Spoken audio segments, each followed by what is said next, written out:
everybody, today's video is a review of the Guerrilla Sketcher Sketchbuddy. One of these was generously gifted to me when I was on faculty for PACE earlier this year. If you haven't seen my recap on that plein air convention and expo, check out this video. By the way, my name is Emily and here on my channel we do art tutorials, product reviews, and we discuss all things watercolor. So if that sounds good to you, hit that subscribe button right now. I've gotten multiple requests to do a review video all about this little bag, and it's not an unboxing video because I've actually used it quite a bit already. I thought it would be more useful for you all if you saw this little bag in action and if I actually had a chance to work with it for a bit and just see what it's actually like in a real plein air situation. This is the Sketchbuddy. You can see it has a generous long band that's fully adjustable. You can make it as short or as long as you want to. It has an extra pocket here in the front with Velcro, and I found that it was helpful to put a little 5x7 inch paper pad or block in here, and that's what I used that for. It has an extra Velcro snap here at the top for extra security, and little handles at the top if you'd prefer to hold it that way versus crossbody.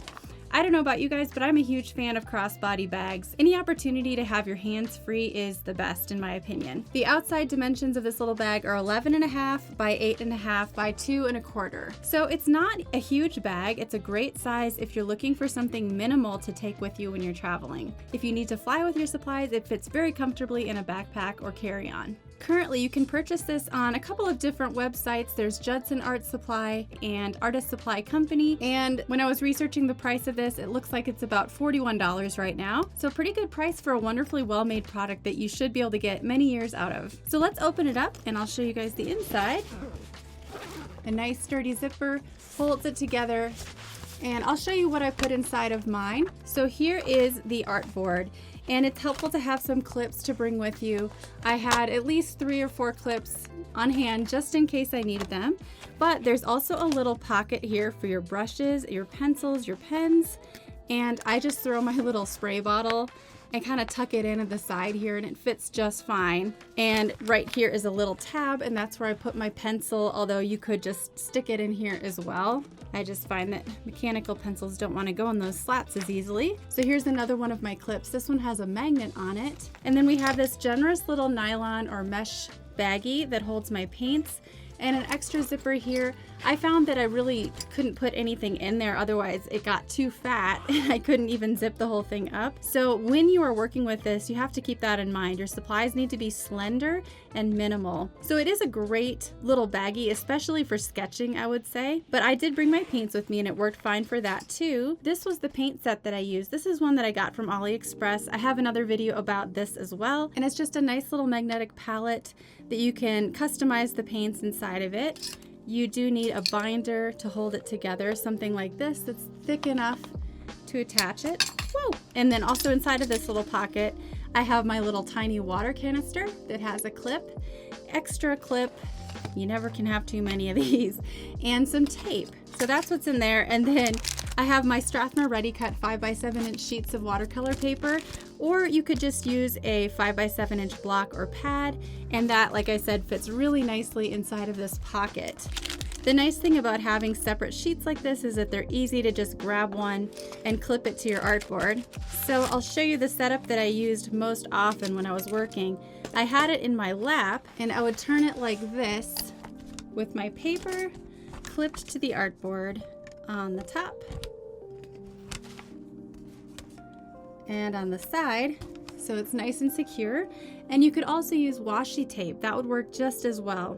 So I had that just in case I wanted nice borders. I never ended up using my tape, but I did use the clips. And then you can just sit with this in your lap, do your sketch, get out your paint, and your little water jar, if you have one with a clip like this, can just attach to the pocket, and it's quite secure like that. I also found that with a clip like this, I could honestly just take it and stick it over the binder.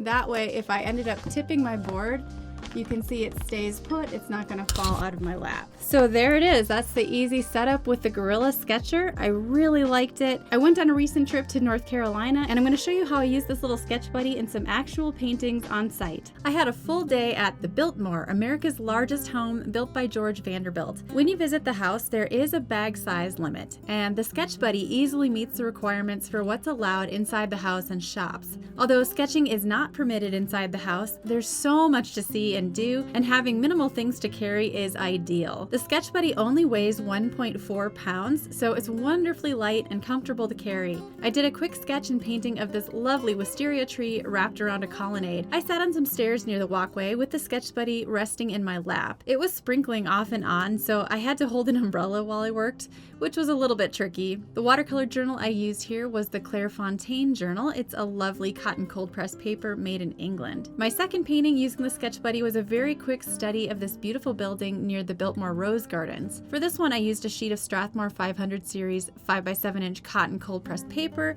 Like I showed you at the beginning, it's what I have inside of my Sketch Buddy at all times, and I just clipped it to the board in a horizontal format. Now, the Guerrilla Painter website states that the Sketch Buddy can be used standing up with a long strap for support. I tried to figure out a comfortable way to do this, but even after just a few minutes of standing, I found that my supporting hand quickly fatigued. Standing does not seem to be a feasible position for plein air painting with this particular product. Sitting, for me, definitely worked best. Perhaps this will be something that the company can improve upon in a future iteration. Another painting I did using the Sketch Buddy was during a layover while I was riding the Great Smoky Mountain Railroad. We stopped along a river for about an hour, so I had a brief amount of time to try to get in a painting. I found a dry spot out of the rain and set up on a comfy chair and sketched the restaurant across the river. I tried to include some of the little figures in there, and for this one I actually used one of my Bao watercolor journals. I was really happy with how this one turned out. I think part of the charm is that I was forced to pare it down to the essentials and paint it really quickly, so it has a very loose, painterly look to it. The Sketch Buddy was super easy to just throw everything inside and zip it up and hop back on the train.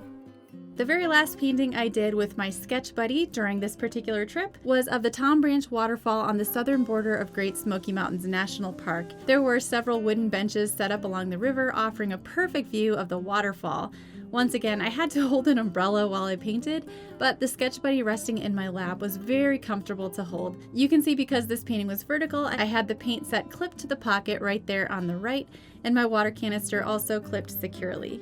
I did notice that there's kind of a weird little thing with the clips on this. They sort of don't align very well, and maybe it's just something that I can fix by squeezing them together a little better, but I found that that was kind of frustrating when I was trying to just pull the pages back and forth. So that was one thing that was a con for me with this product, and I don't know if that's just the one that I got or if all of them are like that, but that's what I found with the one that I have. Aside from that, when you're looking for something minimal to travel with and just sketch and paint, I think this is a fantastic product. It is marketed for standing, and I don't think it does that very well. It's not comfortable, but it's a great product if you have somewhere comfortable to sit and just throw a little set of paints in there, some pencils and brushes, some paper, and you're good to go. The company does sell all of these little pieces separately, and you can also buy little plastic sleeves to keep your paintings safe once you're finished with them. Overall, great buy. I highly recommend this product. Leave me any comments or questions below, and I'll definitely check that out. I'll see you in the next video.